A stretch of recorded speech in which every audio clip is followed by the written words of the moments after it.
video about okay, so ito yung ano ito nag-ano po, wait lang blurred. Ayan, so yung serial number, unit. Okay, so ginawa namin 2.4 muna. So yung signal niya so far so good, hindi nagkakaroon ng disconnection. Sige, try natin nilayo. Height 19, testing lang natin, dahan-dahan, distance. Okay. GPS 18. Yan, so napansin namin yung problema nito is yung signal. Nagdi-disconnect siya. Aside dun sa mga parts na ano. Yan, so distance reach kasi hindi nakalagay yung account. So, okay, back natin. So 2.4 yung gamit natin. Yan. So hindi tayo nagkakaroon ng disconnection. Max altitude reached. Yan, so na-reach natin. Yan, so baba natin. Baba na dyan. Okay. So camera up and down, dyan. Yan, so working lahat. Yan. Okay. Yan, so baba mo na.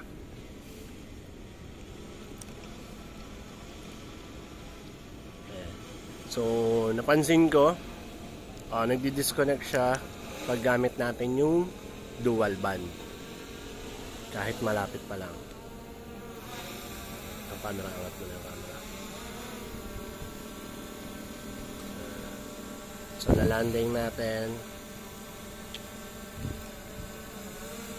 Landing.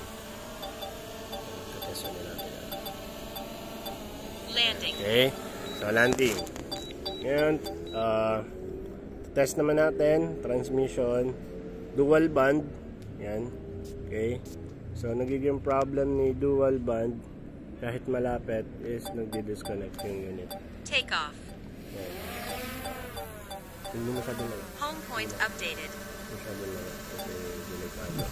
Nagdi-disconnect yan. So ngayon, good yung connection, pero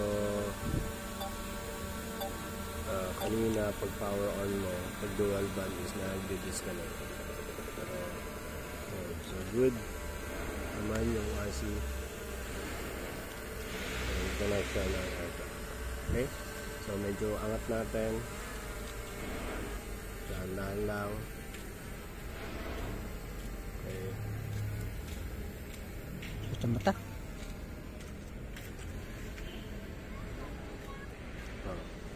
Ngayon okay siya, pero hindi ko, ayan na, nag-disconnect na po. So baba na natin. Ayaw na. Ayan, baba mo na. Ayaw. So ayan, connect, disconnect. Automatic. Return to home. Ayan, so nagre-return to home na siya. Wala nga. Oh. Dito lang din yung bababa. Naka-home point naman tayo. Ayan, so yun yung problem niya. Landing. Ayan na, bumalik na.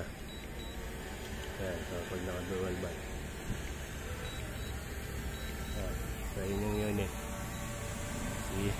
Pero unlike kanina, na disconnection talaga. Ayan.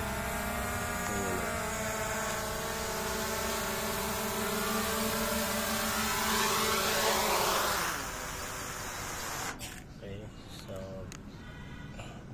serial